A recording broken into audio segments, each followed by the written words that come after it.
자, 찬송하시겠습니다. 259장입니다. 259장 부르시면서 8월 3일 주일 아틀란타 구말씀교회 주일 예배 드리겠습니다.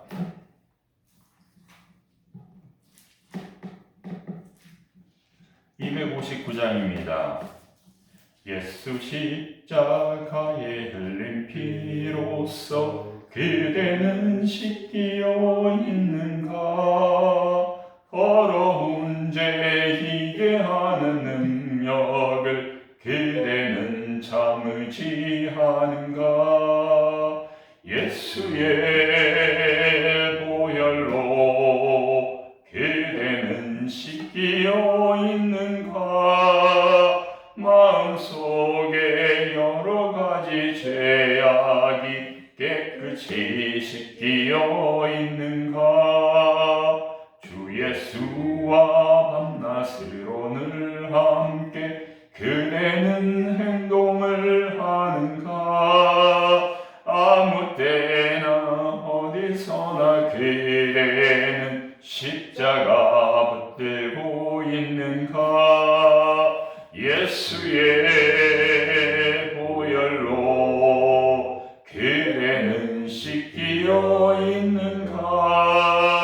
마음속에 여러 가지 죄악이 깨끗이 씻기어 있는가?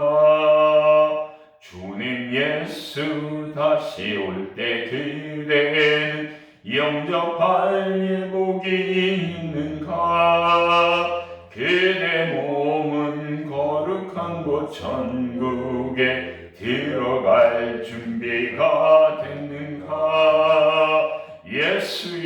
예수의 보혈로 그대는 씻기어 있는가?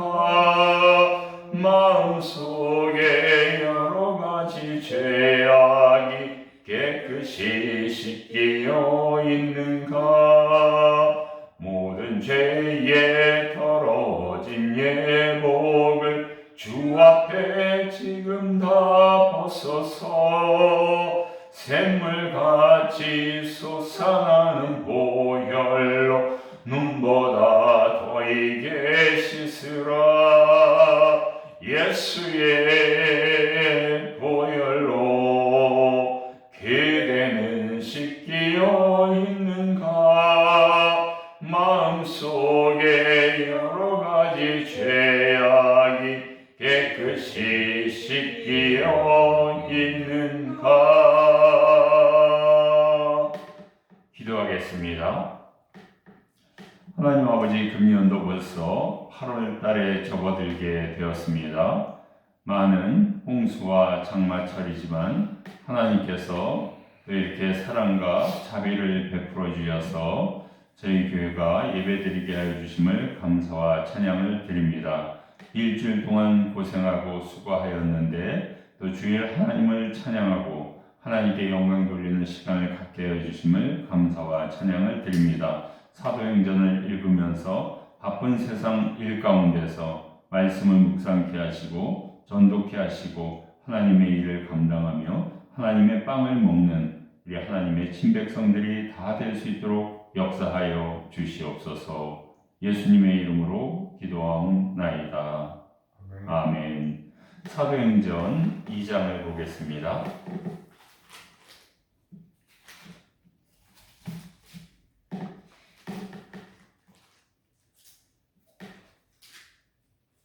사도행전 2장 13절부터 19절까지 함께 봉독합니다. 2장 13절에서 19절까지입니다. 시작. 또 어떤 이들은 조롱하여 이르되 그들이 술에 취하였다 하더라. 베드로가 열한 사도와 함께 서서 소리를 높여 이르되 유대인들과 예루살렘에 사는 모든 사람들아, 이 일을 너희로 알게 할 것이니 내 말에 귀를 기울이라. 내가 제 당신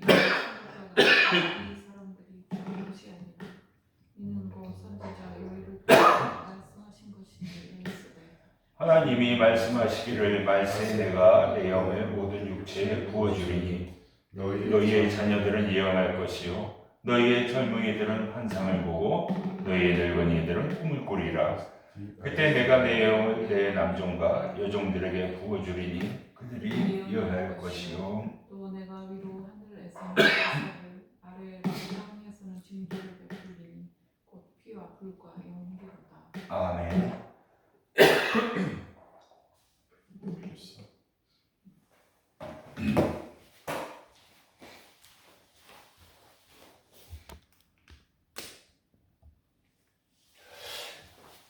예, 사도행전 2장에 처음에 성령이 강림하죠. 복음서는 1장에서 예수님이 이 땅에 태어나시잖아요. 예수님이 강림하신 거죠. 사실 예수님이 강림하셨고, 마태복음은 그 베들레헴에서 그 엄마와 양부 요셉이 있는 가운데서 동방박사가 찾아와서 예물을 드리더라, 이렇게 예수님의 탄생을 기록을 하고 있는데, 사도행전은 성령이 이렇게 내려오셨다, 성령이 강림하셨다, 이렇게 시작하고 있습니다. 그래서 큰 바람과 같은 소리가 난다, 이렇게 표시하고요. 또 불의 혀같이 이런 표현으로 성령이 내려온 것을 보았던 120문도가 보았는데 그런 표현을 하고 있습니다. 여러분, 소리가 이 땅에 많은 소리가 있죠. 어떤 소리가 가장 지금까지 기억에 남으세요? 가장 은혜가 되세요? 가장 도전이 되세요? 가장 추억에 남으세요? 동물의 소리도 있고요, 자연의 소리도 있고요, 또 음악 소리도 있고요, 또 이렇게 사람의 소리도 있고 많은 소리들이 있는데 어떤 소리가 가장 인상에 남으세요?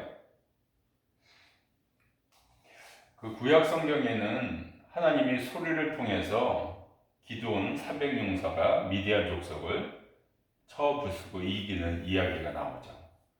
횃불을 들고 항아리를 깨뜨리고 나팔을 불었는데 그 미디안 족속이 대군이 쳐들어오는 줄 알고 놀래서 풍지박산되고 서로가 서로를 싸우는 일이 일어나죠. 이 소리가 결국은 은혜의 소리가 될 수가 있고요, 하나님께서 쓰시는 도구가 될 수가 있고요, 전쟁의 도구가 될 수도 있고요, 그래서 승리하게 할 수도 있습니다. 이 소리가 엄청난 겁니다. 말의 소리도 있죠. 음악의 소리를 통해서 우리는 뭘 전달을 하잖아요.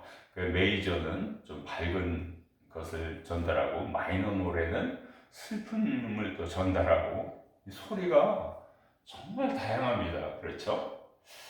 이 소리를 통해서 성령이 강림하셔가지고 또 어떤 소리가 있어요? 여기 있는 120명이 모여서 기도를 하는데 서로 다 알아듣는다는 거예요. 자기 방언, 자기가 쓰던 말, 갑바도기아, 그리스어, 무슨 또 로마어, 자기 그 지역에 살고 있는 언어로 소리내어서 기도하는데 그 소리 내용을 다 알아듣는다는 것입니다.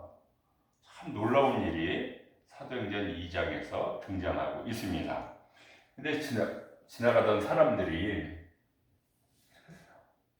사람들은 이 소리를 내용을 모르죠. 뭐 그리스어도 나오지, 라틴어도 나오지, 뭐 갑바도기아어도 나오지, 아람어도 나오지, 히브리어도 나오지, 막 이러니까 막 섞여서 들리니까 이 120명이 지금 다 술 취한 것 아니냐, 이렇게 비판을 한 거죠. 아니 뭐 대낮 아침부터 술 취했느냐, 왜 이런 알아듣지 못하는 소리로 이 얘기를 하느냐. 그랬을 때 이제 베드로가 그렇게 얘기하는 거죠. 지금이 아침인데 술 먹고 술 취할 시간이냐. 성령이 내려서 우리 각자의 언어로, 방언으로 기도하고 있다, 이렇게 얘기합니다. 그래서 베드로와 그 지나가는 사람 대비가 되죠. 구약에서는 한나가 성전에 와서 기도를 해요. 아기가 없는 거예요. 자녀가 없는 거예요. 그런데 성전에서 기도하다 보면은 발음이 정식 발음이 안 되잖아요, 우리도. 그렇죠? 계속 기도하면 이 발음이 퍼집니다. 그러니까 거기 있던 엘리 게이지 여사장이 듣고, 아니 무슨 이 여인이 술 취했느냐 이런 얘기를 해요. 술 취했느냐. 그러니까 여기는 성령에 사로잡혀서 기도를 열심히 했는데 성령에 충만하지 않은 사람은 그 소리를 이상한 소리로 받아들인다는 거예요. 그래서 이 땅에서 가장 큰 죄악이 뭐냐고 했을 때 예수님께서는 성령을 거스리는 죄이라. 예를 들면 우리 가족 가운데 누가 우리 시간을 내서 우리 30분이라도 기도합시다. 이러면 자녀가 제안을 하든 부모가 제안을 하든 같이 기도해 주면 돼요. 자녀가 기도가 필요하다고 생각해서 성령을 받아서 얘기한 거기 때문에 그거를 묵살하면 안 되겠죠. 이게 똑같은 거예요. 구약에서 한나가 자녀가 없어가지고 둘째 부인은 또 자녀가 있었어요. 엘가나의 둘째 부인은. 그러다 보니까 한나는 너무나 마음이 아픈 거예요. 또 치이는 거예요. 둘째 부인한테 밀리는 거예요. 하나님 저에게도 자녀를 주세요. 저에게 아들을 주시면 제가 성전에 바치겠나이다. 그러니까 성전에서 일할 수 있도록 성전으로 보내겠다는 뜻이죠. 근데 엘리 대제사장, 대제사장이면 그 당시 제일 높은 사람 아니에요? 하나님의 일을 맡은 사람 중에 제일 높은 사람이 대제사장인데, 아니 성전에서 기도해야지 왜 술 취해가지고 중언부언 하느냐 이렇게 얘기하잖아요. 이렇게 됩니다. 그래서 베드로도 지금 우리가 아침 시간에 누가 술 취하겠느냐, 술 마시겠느냐 멀리서 왔는데, 그래서 이것은 사람이 술 취한 소리가 아니라 성령의 역사다. 성령의 역사다. 성령은요, 구약에 요엘이 강조하고 있어요. 즉 미가는 예수님의 탄생을 강조하죠. 베들레헴 에브라다야, 너는 유다 족속 중에 가장 작을지라도 내게서 너를 이스라엘을 다스릴 자가 나오리라. 즉 미가는 예수님의 탄생을 기록하고 있어요. 그럼 요엘 선지자, 12선지자 중에 거의 12소선지자가 있잖아요. 12소선지자. 12선지자 중에 한 명 요엘은 성령의 강림에 대해서 특별히 강조한 선지자입니다. 그래서 요엘이 이렇게 강조하잖아요. 여기서 이제 늙은이도 나오죠. 젊은이도 나오죠. 늙은이는 뭐를 성령 받으면 어떻게 된다고 그러죠? 꿈을 꾼다 그래요. 여러분 꿈은요 대부분 어려서 꾸는 게 꿈 아니에요. 늙어서는 꿈을 꿔도 이루기 힘들다고요. 왜? 이미 육신이 약해졌고 뭐 하기에도 눈이 침침하고 기력도 없고, 꿈은 어려서 꾸는 게 꿈이라고요. 근데 성령 받으면 아니야, 늙은이도 꿈을 꿀 수가 있어. 늙은이도 어떤 목표를 정해놓고 훈련할 수가 있고, 훈련 받을 수가 있고, 연습할 수가 있고, 전도할 수가 있고, 기도할 수가 있고, 찬양할 수가 있고, 강의할 수가 있고, 가르칠 수가 있고, 일할 수가 있고, 선교할 수가 있고. 오히려 반대로 얘기합니다. 세상 사람들이 생각하는 거 반대가 바로 성령 받은 겁니다. 요엘이 그렇게 예언을 해요. 그래서 처음에 성경 읽다 보면 아니 왜 늙은이가 꿈을 꿔? 소년이나 소녀가 꿈을 꿔야지. 성령을 받으면 세상에 생각하는 거 반대로 생각하시면 됩니다. 자, 이스라엘의 명절이 3대 절기라고 했죠. 큰 절기 3대. 6월절이 있죠. 그 다음에는 뭐가 있죠? 초실절이 있죠. 그 다음에는 뭐가 있죠? 초막절이 있죠. 이게 가장 큰 겁니다. 가장 큰 거고, 그 다음에 이제 나중에 생긴 거는 에스더 때 그 유대 백성들이 멸망되기 전에 에스더의 기도로 이 이스라엘 백성을 구해낸 거. 그건 불임절이죠. 불임절 나중에 생겼고요. 그 다음에 이제 성전에서 그 에피파네스 2세가 그냥 돼지 갖다 놓고 막 어지럽혔는데 성전을 청소한 날 한우카 수전절, 그것도 이제 나중에 생긴 거고. 구약 시대에 아주 큰 절기가 유월절, 초실절, 초막절 이렇게 보면 돼요. 근데 유월절은 딱 하루예요. 딱 하루. 그러니까 유월절 끝나자마자 무교절이 시작이 되죠. 무교절이 시작이 됩니다. 이게 1일이고 이게 7일이죠. 이렇게 되죠. 그 다음에 초막절도 일주일 7일이죠. 그러면 6월절은 이제 출애굽할 때 그 애굽왕 바로가 이스라엘 백성이 출애굽하는 거 승낙을 안 하니까 결국은 1재앙, 2재앙, 3재앙 하다가 10번째 재앙이 장자의 죽음 아니에요. 그러면 그 바로왕의 장자가 누구냐면 이제 왕이 될 세자 아니겠어요? 죽잖아요. 그리고 거기만 죽는 게 아니라 이 애굽의 그 장군들, 장관들, 귀족들, 평민들, 노예들 첫째는 다 죽습니다. 첫째 죽죠. 동물의 첫째도 죽죠. 곡식의 첫째도 죽죠. 죽는다는 건 부패한다는 거죠. 곡식이니까 부패하겠죠. 이 유월절을 지키는 거예요. 엄청 큰 절기예요. 이 유월절 때문에 이스라엘 백성이 출애굽할 수가 있었잖아요. 그러면 요때가 이제 봄이에요. 여기가 봄인데 초실이 처음에 실과를 따는 건데 보리하고 밀을 추수하잖아요. 요게 딱 50일 걸립니다. 50일 있다가 50일 동안에 이 봄 농사가 되는 거예요. 그래서 보리하고 밀을 추수하는데 딱 50일 걸린다고요. 그 다음에 여기는 초막절은 10월달입니다. 10월달. 그러면 이제 여기 초막이 장막이죠. 장막절이라고 하는데 여기 창고에다가 저장을 해야 돼요. 그래서 10월부터 저장을 한 것이 그 다음에 이 봄에 초실절 때 먹을 때까지 저장을 하는 거예요. 보리, 밀, 무화 열매, 감람, 기름, 포도 저장을 해가지고 창고에 있는 걸 조금씩 먹는 거예요. 언제까지? 초실절에 그 다음에 곡식을 거둘 때까지 창고에 있는 걸 갖다 먹는 거예요. 떨어졌다 그러면 굶는 거예요. 근데 6월절에 예수님이 재판받고 십자가형을 당하잖아요.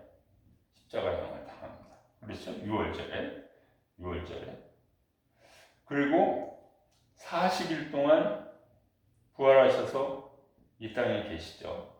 40일 동안 그 요한복음 후반부를 보면 갈릴리에서 물고기를 잡아서 같이 아침을 제자들하고 먹기도 하고 또 이제 감람산으로 가서 이제 나는 이제 이렇게 올라가고 또 하나님의 선물을 기다리라. 너희는 성령의 권능을 받고 예루살렘과 온 유대와 사마리아 땅끝까지로 내 증인이 되리라. 그게 열흘 동안 있어요. 이 땅에 40일 이 땅에 계시고 120문도가 기다리라 해서 기도하면서 기다립니다. 그러니까 이게 50일 딱 되는 거예요. 그러니까 초실절에 성령이 내려옵니다. 이게 우연이지만 날짜가 이렇게 딱딱 겹쳐요. 6월절에 예수님의 십자가 사건, 그리고 부활하시고 40일 계시고 올라가시고 그 마가의 다락방에서 기도하는데 열흘째 성령이 오시니까 예수님의 십자가 사건 이후 50일 만에, 그러니까 6월절 끝나고 50일 동안 봄 추수가 초실절에 이루어지는 거하고 똑같죠. 이 성령이 이때 내린단 말이에요. 그래서 이 성령을 받게 되는 겁니다. 그래서 여기 120문도니까 당연히 12제자죠. 한 명 맞대하는 새로 된 거고요. 가룟 유다는 빠졌고 예수님의 어머니 제자들, 예수님의 형제들 성령 받고요. 그다음 120문도에 또 그 외에 또 기타 저 지중해 쪽에서 있던 그 무역상들 여기 6월달에 명절이라고 여기까지 왔다가 40일을 또 기다렸다가 기도하면서 10일 더 기다렸다가 50일째 성령을 받은 이렇게 됩니다. 그래서 여기 이제 성령을 받아가지고 누가 등장을 하냐면은 베드로가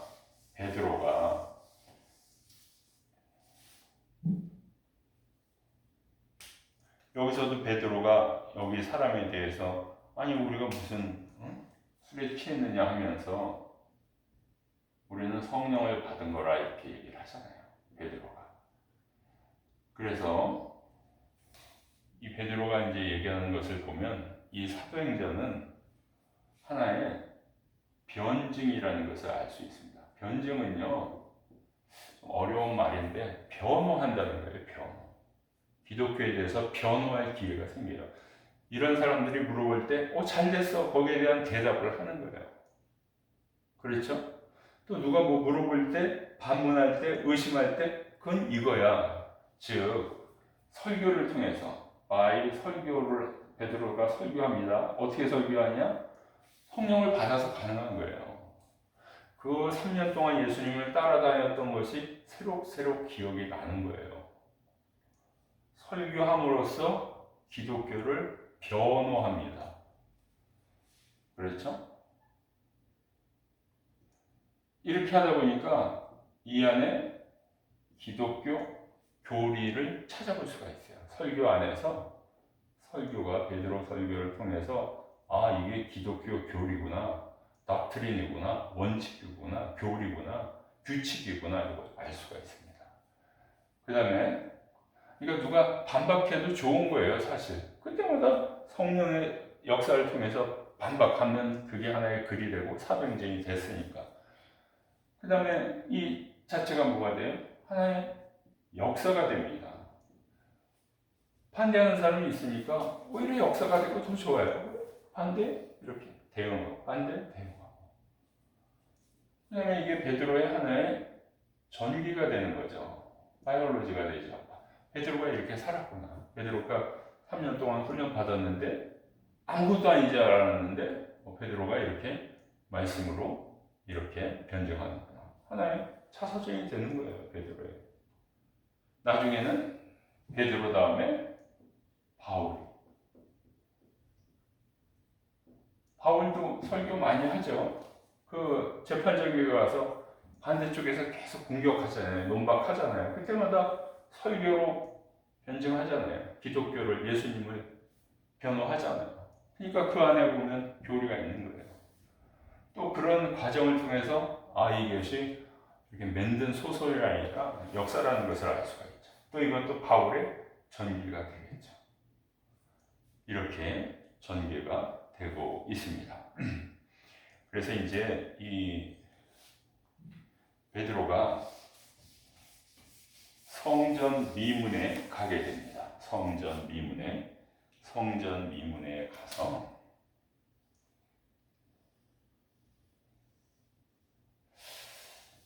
이 예루살렘이에요.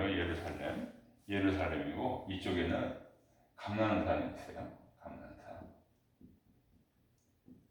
이쪽에는 시온이 있어요. 시온은 이제 다윗 궁전, 솔로몬 궁전 그쪽 이렇게 있는데 여기 하여튼 4분으로 이렇게 지금 나눠져 있어요. 그러니까 코터라고 하죠. 하여튼 4분의 1로 나눠지면 코터라고 해요. 그래서 여기는 지금 현재 이슬람 구역이고 여기는 유대 구역이고 여기는 우리 크리스찬 구역이고 이쪽은 아르메니아 구역이죠. 그래서 그 이슬람을 자기네들은 부가 있으니까 여기다 번쩍번쩍한 황금 사원을 이렇게 쳐놨죠. 주디아는 그 나무의 통곡의 벽밖에 없는 거죠. 크리스천은 성묘교회를 여기 예수님의 거기에다가 성묘교회를 세우고 아르메니아는 여기도 야고보 교회를 세웠죠. 근데 이 예루살렘에 문들이 있어요. 문.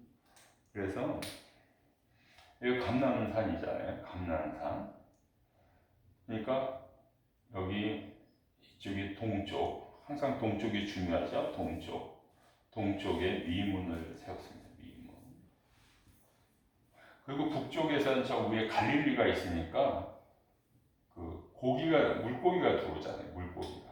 그래서 이게 어는 이제 물고기 어자 그렇게 되죠. 그리고 위쪽에는 또 저기 북쪽에는 북쪽이니까 아수르, 그다음에 바울이 예수님을 만난 지역이 어디죠? 어디가 다메섹 북쪽이니까 다메섹 문도 있고 이렇게 있죠. 이 위문에서 이제 베드로가 설교도 하고 기적도 베풀게 되죠. 평생을 앉아있던 지체 장애인을 고치게 됩니다. 그래서 이런 기적, 설교는요, 성령의 자녀라 이런 말이 있어요. 설교를 어떻게 할 수 있느냐? 베드로가 성령의 자녀이기 때문에 설교는 성령을 받으면 설교할 수 있는 겁니다. 베드로가 어떻게 평생 앉아있는 사람을 고치느냐? 성령의 자녀가 되면 기적을 베푸는 것입니다. 그러니까 내가 성령을 받으면 기적이 일어난다는 거죠. 그래서 베드로가 이런 놀라운 일을 하게 됩니다. 우리도 살면서 사실 기적을 보길 원하잖아요. 기적이 일어났으면 좋겠잖아요. 성령을 받으면 됩니다. 성령이 부모고 기적은 자녀입니다. 성령이 부모고 설교는 자녀입니다. 그러니까 성령을 받으면 기적도 일어나게 할 수가 있고요. 성령을 받으면 설교도 할 수가 있고 또 전도라는 거로 대체해도 돼요. 전도할 때 말을 해야 되니까. 그래서 여러분 우리에게 정말 비가 필요합니다. 레인. 그러면요 성령 충만하게 먼저 하세요. 그러면 비가 내립니다. 또 내 몸에 육신의 아픔이 있잖아요. 내 몸 아픔이 있으면 고쳤으면 좋겠습니다. 그러면 기도해서 성령 충만하세요. 그러면 그 기도가 이루어집니다. 내 몸이 낫습니다. 병원에 가서도 고칠 수 있지만 성령으로도 고칠 수가 있습니다. 또 내가 눈이 침침한데 좀 잘 보였으면 좋겠다. 성령을 받으세요. 그러면 내가 지금 기도하고 있는 눈이 침침한 것이 눈이 잘 보이게 될 수가 있습니다. 성령의 역사를 받으면은 우리는 베드로를 통해서 복음서에 안 됩니다 예수님. 또 도망가던 베드로 이렇게 좀 소극적인 베드로가 성령 받아 사도행전을 보면 적극적인 그리스도인이 되고 적극적인 제자가 되고 적극적인 사도가 되는 것을 볼 수 있습니다. 기도하여 성령 충만하여 여러분의 육신이 건강하고 영혼을 바라볼 수가 있고 또 기적을 또 체험하는 우리 모두가 다 되기를 축원합니다. 기도하겠습니다. 하나님 아버지께 감사와 찬양을 드립니다. 하나님께서 요엘 선지자를 통해서 보내주시겠다는 성령이 이제 예수님의 부활 후 50일 만에 초실절에 성령이 내리게 되었습니다. 120명이 기도하는 가운데 성령을 받게 되었습니다. 언어의 통일이 되었고 언어를 서로가 다 잘 이해하는 순간이 되었습니다. 하나님 아버지 저희들도 이 세상에 살면서 부족한 것을 볼 때마다, 안타까운 것을 볼 때마다, 되고 싶은 것이 안 되는 것을 체험할 때마다 정말 기적이 일어나기를 원합니다. 성령 충만하여 기적을 잉태하는 우리 모두의 신앙의 체험을 하는 하나님의 친백성이 다 될 수 있도록 역사하여 주시옵소서. 이제는 주기도문으로 기도하오니 하늘에 계신 우리 아버지여, 이름이 거룩히 여김을 받으시오며 나라의 임하옵시며 뜻이 하늘에서 이룬 것 같이 땅에서도 이루어지이다. 오늘날 우리에게 일용할 양식을 주옵시고 우리가 우리에게 죄 지은 자를 사해 준 것 같이 우리 죄를 사하여 주옵시고 우리를 시험에 들게 하지 마옵시고 다만 악에서 구하옵소서. 나라와 권세와 영광이 아버지께 영원히 있사옵나이다. 아멘.